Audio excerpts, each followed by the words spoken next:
प्रत्येक अमावस्या के दिन एक कटोरी में पंचामृत बनाकर ले जाते हैं। दूध, दही, शहद, घी, शक्कर, ये सब मिलाकर यदि आप लेकर जाते हैं और ले जाकर भगवान शंकर के सामने समर्पित करते हैं, एक बेलपत्री अशोक सुंदरी, अभी तक आपने जो बेलपत्री चढ़ाई है अशोक सुंदरी के ऊपर, डंडी का मुख जहां से पानी बहता है उस ओर रखा जाता है। पर जब हमें ऐसा लग रहा है कि हमारे पितृ भूखे हैं या हमारे पूर्वज प्यासे हैं या उनको भाग नहीं मिल रहा, इसलिए मेरा कोई काम नहीं हो रहा, इसलिए शिव राजी नहीं हो रहा है, तो ये बेलपत्री के भाग को बदल दिया जाता है। ये बेलपत्री अशोक सुंदरी की जगह पर जब चढ़ाया जाता है तो ये पत्ती का जो भाग है जहां से पानी बहता है उस ओर रखा जाता है और ये डंडी का भाग शिवलिंग की ओर रखा जाता है। और यहीं पर भगवान शंकर को जो तुम पंचामृत बनाकर लेकर गए हो वो पंचामृत चढ़ाया जाता है और वही पंचामृत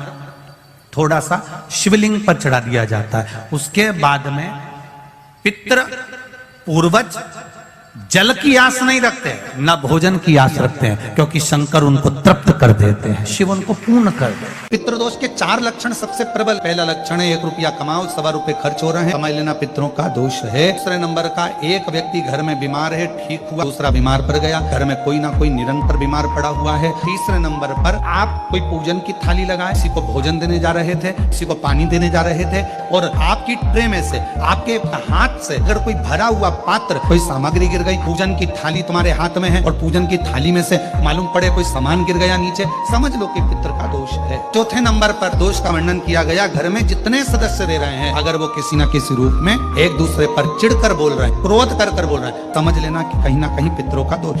तो लगता है स्वप्न में कोई मुर्दे दिख रहे हैं या कोई जल रहा है या कोई मर रहा है या कोई चला गया है, ऐसा भय लगता है। बच्चों को मानी भेजूंगी ऐसा हो जाएगा, पति को मानी भेजूंगी ऐसा हो जाएगा, कोई हमारे कोई गलत तो नहीं कर रहा है, आपको लगता है। के दिन 7 स्थान शिवलिंग के बताए हैं जहां पर भूल से भी अगर कोई चंदन की उंगलियां लगा देता है, 7 स्थान ऐसे हैं जहां चंदन की मात्र उंगलियां लगा देने से ही शिव पितृलोक के पितरों को मुक्ति प्रदान करके वैकुंठ लोक का निवास दे देते हैं। 7 स्थान, और वो 7 स्थान जो चंदन के बताए गए हैं। पहला, भगवान देवादिदेव महादेव के शिवलिंग पर चंदन का लेपन, समझ लेना जरा बहुत अच्छे से। 7 स्थान चंदन के बताए महाराज। पहला शिवलिंग। दूसरा, जहां गणेश जी का स्थान है, मालूम है ना सबको, जम के बोलो जरा, मालूम है ना सबको, जहां गणेश जी का स्थान है वहां अलग से गणेश जी बैठे, वहां नहीं, शिवलिंग में जलाधारी के ठीक सामने, राइट में गणेश, लेफ्ट में कार्तिकेय, बीच में अशोक सुंदरी। तो पहला चंदन बाबा के शिवलिंग पर, दूसरा गणेश जी पर चंदन की उंगली, तीसरा षडानंद कार्तिकेय पर चंदन की उंगली, चौथा अशोक सुंदरी पर चंदन की उंगली, पांचवा जलाधारी पर चंदन की उंगली, छठा जो शिवलिंग का जल बह रहा है इसके ठीक विपरीत की ओर चंदन की उंगली, और 7वां चंदन नंदी के मस्तक के ऊपर जो 2 सींग लगे रहते हैं उस पर चंदन की उंगली। ये कब लगाई जाती है? या तो अमावस्या के दिन, आपको लगता है कि हमारे पूर्वजों का उद्धार नहीं हुआ, हमारे पूर्वजों का कल्याण नहीं हुआ, कहीं अधोगति में कोई चला गया है, उसका बस एक बार, रोज नहीं जरूरत है, प्रतिदिन जरूरत ही नहीं, महीने में एक बार अगर अमावस्या के दिन भी आपने चंदन के थोड़ा सा चंदन अगर मेरे देवादिदेव महादेव को 7 स्थान पर समर्पित किया है। अशोक यहाँ पर वर्णन कर रही है, मैना, धन्य और कला की कथा कर रही है। तीनों ने सनकादि ऋषियों से मांगा। चंदन भगवान को अति प्रिय होता है और चंदन ही एक ऐसा होता है जो पितरों को भी प्रिय होता है, जिसका स्पर्श मात्र लगने से पूर्वजों का कल्याण हो जाता है, वो चंदन का 7 स्थान। घर में यदि क्लेश उत्पन्न हो जाता है, आपका धन, आपकी प्रॉपर्टी, आपकी जमीन, आपका प्लाट, आपका दुकान, आपका पैसा, यदि किसी ने कब्जा कर लिया और छोड़ नहीं रहा, प्रत्येक अमावस्या के दिन पीपल के वृक्ष के नीचे जाकर 2 दीप लगाइए घी के। दोनों दीप के सामने एक हल्दी का चावल, एक कुंकू का चावल का दाना रख दीजिए और स्वधा स्वधा स्वधा स्वधा 3 बार कह दो और स्मरण करो, हे हमारे कुलदेव, पितृदेव, शिवदेव, महादेव, कृपा कर कर मेरा जो जमीन है, मेरा जो धन है, मेरी जो प्रॉपर्टी है, मेरा पैसा लोगों ने हथिया लिया, देते नहीं। अपना गोत्र बोलकर स्मरण कर कर बाबा मेरा धन मुझे वापिस ला कर दो। एक अमावस्या पर करो, फिर अगली अमावस्या करो, ऐसे 2-4 अमावस्या करोगे। जिसने ले रखा है वो खुद सोचेगा कि मुझे क्या हुआ, कि मुझे देना है, उसका पैसा चुकाना है, धन रखेगा नहीं। पितृ सुधा का नाम स्मरण करते से, जब हम सुधा सुधा सुधा सुधा कहते हैं, पितृ उसको स्वीकार करते। जैसे अग्निदेव की धर्म पत्नी स्वाहा, क्या है, जम के बोलो जरा, स्वाहा। जब हम यज्ञ करते हैं, सांकल्य देते हैं, ओम वैष्णवे स्वाहा, स्वाहा बोलते से ही अग्नि देवता की धर्म पत्नी उस भाग को देवताओं को देती है।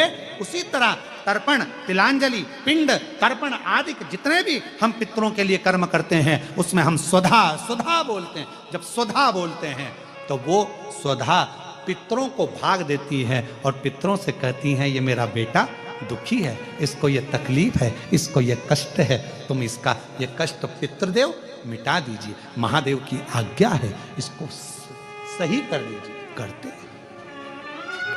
श्रेष्ठ करते। ओम जयंती मंगलाकाली भद्रकाली कपालिनी दुर्गा क्षमा शिवा स्वाहा स्वधा नमोस्तुते।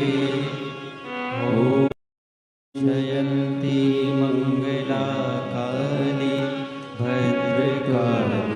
स्वधा का उच्चारण हमको सुख प्रदान करता है, स्वधा का उच्चारण हमें संपदा प्रदान करता है। अगर किसी व्यक्ति के जीवन में खो गया, कर्जे में डूब गया, कर्जा बहुत हो गया, पैसा चले गया, गाड़ी चली गई, मकान चले गया, सब गिरवे रखा गया, सब कुछ समाप्त हो गया, उसको प्रत्येक प्रदोष को, प्रत्येक अमावस्या को घी का दीप किसी भी पेड़ के नीचे, ये 5 वृक्ष बताए हैं पितृभाव के, उन 5 वृक्ष में से कहीं पर भी बड़, पीपल, आंवला, शमी, बेलपत्र आदि 5 वृक्ष में से किसी भी वृक्ष के नीचे प्रज्वलित करे और काम ना करे, उसका कर्जा चूकता ही है, चूकता। 4 कितना भी पितृदोष हो, कितना भी, बेटों की शादी नहीं हो रही, बेटियों का संबंध नहीं आ रहा, घर में क्लेश बना हुआ है, अशांति बनी हुई है, मानसिक टेंशन बना हुआ है, 1 रुपए कमाओ 1.25 रुपए खर्च हो रहा है, कोई समझ में नहीं आ रहा, कोई रास्ता नहीं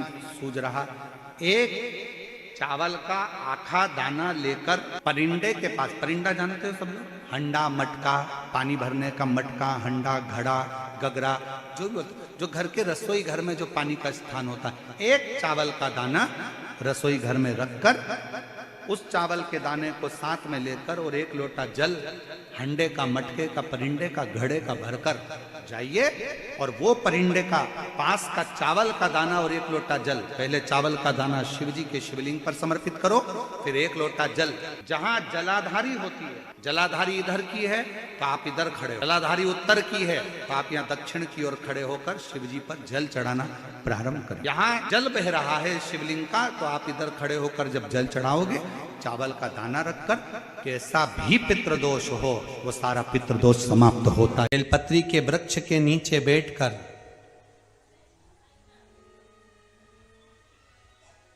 हाथ में 1 बेलपत्र का पत्ता रखकर आप पंचाक्षर मंत्र नमः शिवाय, ओम नमः शिवाय या श्री शिवाय नमस्तुभ्यम या महामृत्युंजय मंत्र का स्मरण कर रहे हो, पर डंडी का भाग अपनी ओर, बेलपत्र की बीच वाली पत्ती का भाग बीच वाली उंगली की ओर रखकर अगर आप स्मरण कर रहे हैं और अपनी कामना कर कर बेलपत्री के वृक्ष के नीचे बैठकर उस पत्ते को सम्मुख रखकर बाबा से विनय कर कर एकांत में उस बेलपत्री के वृक्ष की छांव में, बेलपत्री के वृक्ष की छांव आप कामना कर कर उस पत्ते को शंकर भगवान के ऊपर समर्पित कर रहे हैं, तो ये जान कर रखें कि पार्वती और शिव का मिलन करवा रहे हैं और अपनी मनवांछित फल कामना पूर्ण करवा रहे हैं। क्योंकि शिव और पार्वती का जब मिलन होता है, शंकर पार्वती जब एक दूसरे के सम्मुख में होते हैं, शिव और पार्वती जब एक दूसरे के सामने अपने बच्चों के कारण एक दूसरे के सम्मुख में आते हैं, तो उनके चेहरे पर प्रसन्नता का भाव आ जाता है। फल, मनवांचित फल की कामना, आप जिस कामना के लिए कर रहे हो, विवाह के लिए, नौकरी के लिए, सर्विस के लिए, व्यापार के लिए, रोग मुक्ति के लिए, आप जिस कामना से कर रहे हो, बस उससे कहा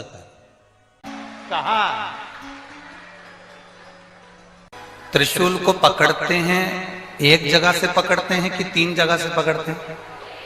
एक जगह से। त्रिशूल में नोक कितनी होती है? 3।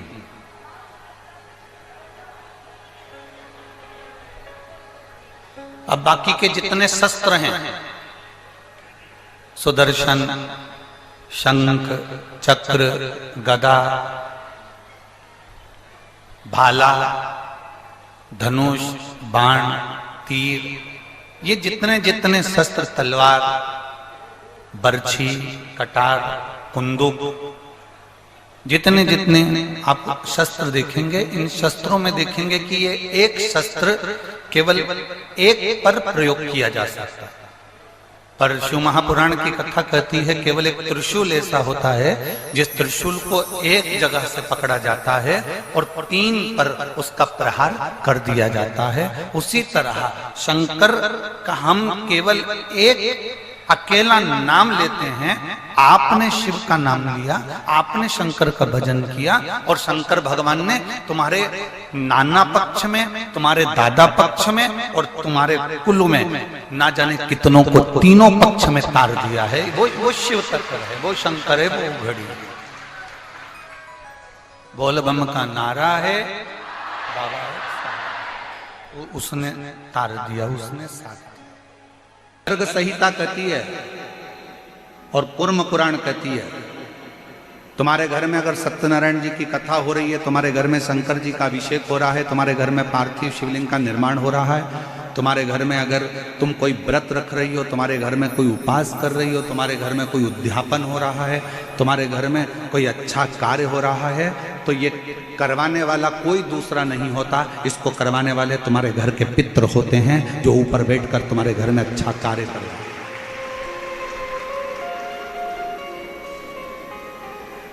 पार्वती जी को अगर शिव जी के शिवलिंग की पूजन की महत्वता कोई बता रहा है, तो पार्वती जी को पूजन की महत्वता उनके नाना नानी ने बताई, पितरों ने बताई।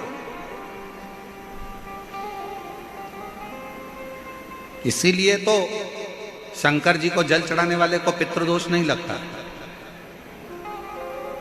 क्यों नहीं लगता?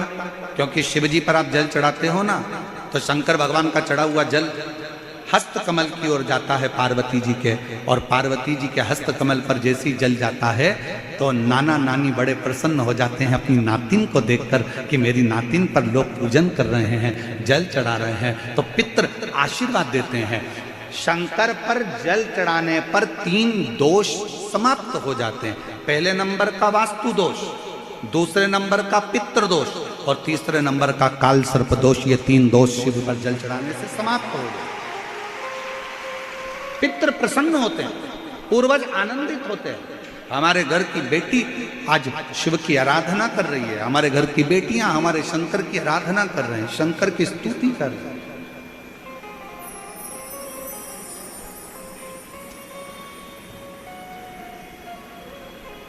शिव आराधना में डूबे हुए हैं। कितना भी पितृदोष हो, कितना भी, बेटों की शादी नहीं हो रही, बेटियों का संबंध नहीं आ रहा, घर में क्लेश बना हुआ है, अशांति बनी हुई है, मानसिक टेंशन बना हुआ है, 1 रुपये कमाओ 1.25 रुपये खर्च हो रहा है, कोई समझ में नहीं आ रहा, कोई रास्ता नहीं सूझ रहा, एक चावल का आखा दाना लेकर परिंदे के पास, परिंदा जानते हो सब लोग, हंडा मटका, पानी भरने का मटका, हंडा, घड़ा, गगरा, जो भी होता है, जो घर के रसोई घर में जो पानी का स्थान होता है, एक चावल का दाना रसोई घर में रखकर उस चावल के दाने को साथ में लेकर और एक लोटा जल हंडे का, मटके का, परिंडे का, घड़े का भरकर जाइए और वो परिंडे का पास का चावल का दाना और एक लोटा जल, पहले चावल का दाना शिव जी के शिवलिंग पर समर्पित करो, फिर एक लोटा जल जहां जलाधारी होती है, जलाधारी इधर की है तो आप इधर खड़े हो, जलाधारी उत्तर की है तो आप यहां दक्षिण की ओर खड़े होकर शिव जी पर जल चढ़ाना प्रारंभ करें।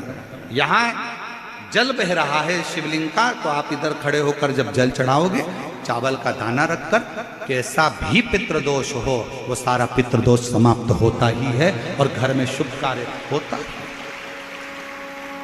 पितरों की शांति का मूल क्रम है शंकर की स्तुति।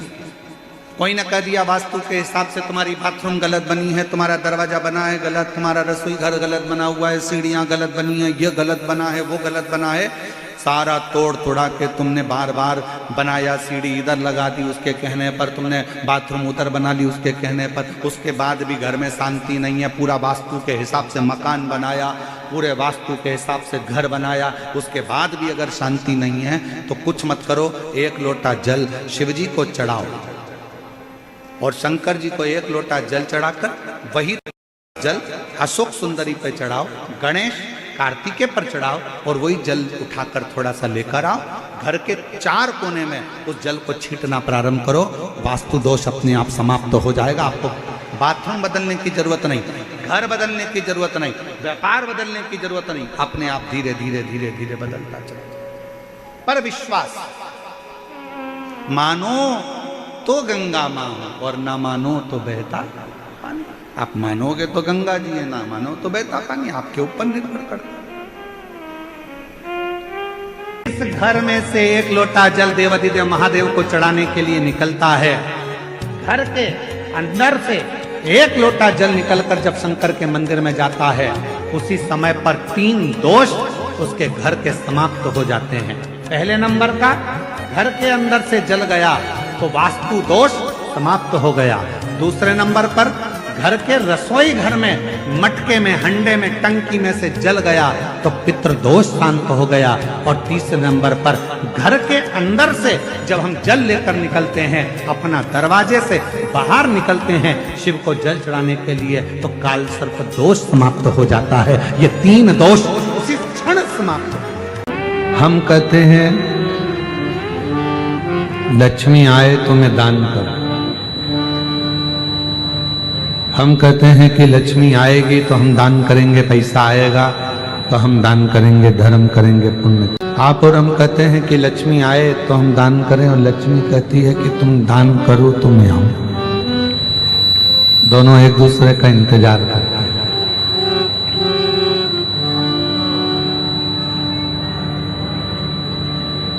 आप लक्ष्मी का इंतजार कर रहे हो कि वो आएगी तब मैं दान करूंगा, लक्ष्मी इंतजार कर रही है कि तू दान करना प्रारंभ कर तो मैं आना प्रारंभ करूं।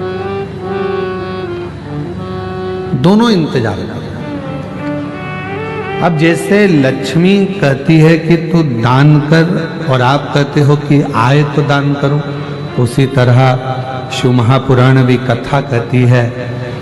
लोग कहते हैं कि हम बहुत तकलीफ में हैं, बहुत दुख में हैं, बहुत कष्ट में हैं, बहुत प्रॉब्लम में हैं, तो भगवान शिव भी कहते हैं कि तुम एक बार मेरी शिव महापुराण की कथा तक पहुंच जा, फिर मैं तेरा दुख मिटाना प्रारंभ कर दूंगा, तेरी तकलीफ। जितने लोग कथा सुन रहे हैं, अगर गण का मतलब नहीं जानते तो पहले कथा में प्रवेश करने से पहले, शिव महापुराण में पहुंचने से पहले हम समझ लें कि गण का मतलब क्या है।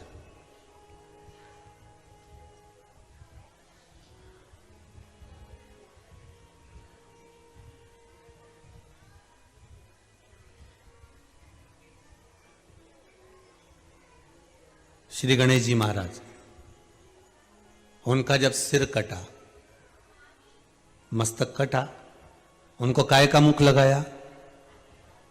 अरे बोलो जरा, हाथी का। अब मुख अगर हाथी का लगा था तो उनका नाम होना था गजपति। क्या नाम होना था? गजपति, क्योंकि गज का मुख लगा है तो नाम गजपति होना चाहिए। पर दुनिया के लोग उनको क्या बोलते हैं? गणपति।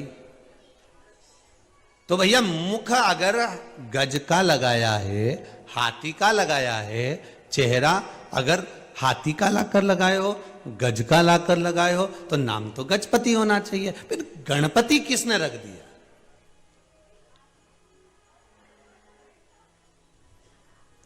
हाथी का मुख लगते ही तो गजपति नाम हो जाए।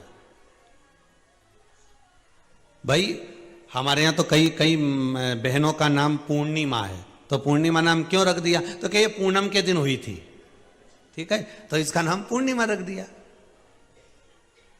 काली थी तो इसलिए इसका नाम काली रख दिया, ठीक है। हमारे यहां नाम बड़े बड़े विचित्र रखते हैं। अब ध्यान देना जरा गणेश जी के नाम की ओर हो। फिर किसी ने कहा साहब इसका नाम शांति क्यों रखा? जब पति, मतलब कुछ ना कुछ गणों का साथ यहां रहा होगा, इसलिए नाम।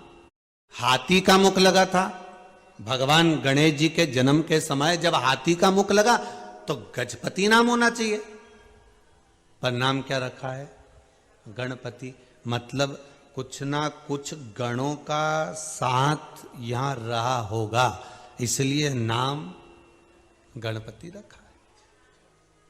हम कहें कि शंकर जी के गण, कई कई आप लोगों को भी कह देते होंगे, हम बताओ रोज मंदिर जाती है, ऐसा लगे ये तो शंकर जी की गण है, ये रोज शिव जी के मंदिर में पूजन करता है, ये शंकर जी का अनुमोदन करता है, शिव जी पे एक लोटा पानी चढ़ाता है, शंकर की भक्ति में डूबा रहता है, ऐसा लगता है कि शंकर का गण है। मतलब केवल ये पीछे दिख रहा है ना, ये मत समझना इनको भूत प्रेत डाकनी पिशाचनी है चुड़ैल आदि, ये शिव जी के गण है। पर गण का मतलब क्या होता है?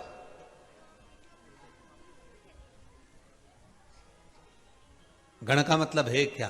तो अब एक बहुत सुंदर सा प्रसंग है, बहुत ध्यान देना। भगवान विष्णु को शंकर जी का गण कहते हैं क्या? बोलते जाओ जरा दम से। जितने लोग आस्था के सामने बैठे हैं, जितने मोबाइल का गण बोलते हैं क्या? नहीं। इंद्र को बोलते हैं क्या? नहीं। वायुदेव, जल देव, वरुण देव, गरुण देव, किसी को शिव जी का गण नहीं कहा गया। रावण को शंकर जी का गण कहा गया क्या? नहीं, पार्षद कहा गया। महाराज गण का मतलब क्या है? भगवान विष्णु को गण नहीं कहा गया, ब्रह्मदेव को गण नहीं कहा गया, इंद्र को गण नहीं कहा गया। गण का मतलब है भगवान शिव की रक्षा करने वाला मित्र, सखा, बेस्ट फ्रेंड। समझ गए अपनी भाषा में? जो सखा है, मित्र भी है, द्वारपाल भी है, एक अच्छा मित्र, एक अच्छा सखा आपका गण है। सखा रहता हो, आपके साथ में कोई अच्छा व्यक्ति रहता हो, तो आप उसको भाषा में कह सकते हो ये मेरा गण है। गण मतलब मित्र है, ये मेरा सखा है, ये मेरा कभी बुरा नहीं देख सकता, ये मेरे खिलाफ जरा सा सुन नहीं सकता, एक शब्द भी जो शिव के लिए सुन नहीं सके, वो गण है। और अगर आपका मित्र, आपका सखा, कोई दूसरा व्यक्ति आपके मित्र की बुराई कर रहा हो, कोई दूसरा व्यक्ति आपके मित्र पर उंगली उठा रहा हो, आपके मित्र के लिए अपशब्द कह रहा हो, तो फिर आप मित्रता के भाव को नहीं जान सकते। महाराज